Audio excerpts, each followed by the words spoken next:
Yulin has been home to the Dog Meat Festival, attracting tourists seeking exotic food.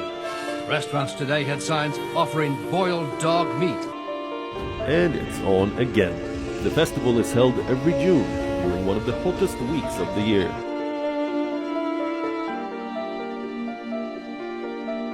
More than 10,000 dogs are said to be eaten at the festival every year.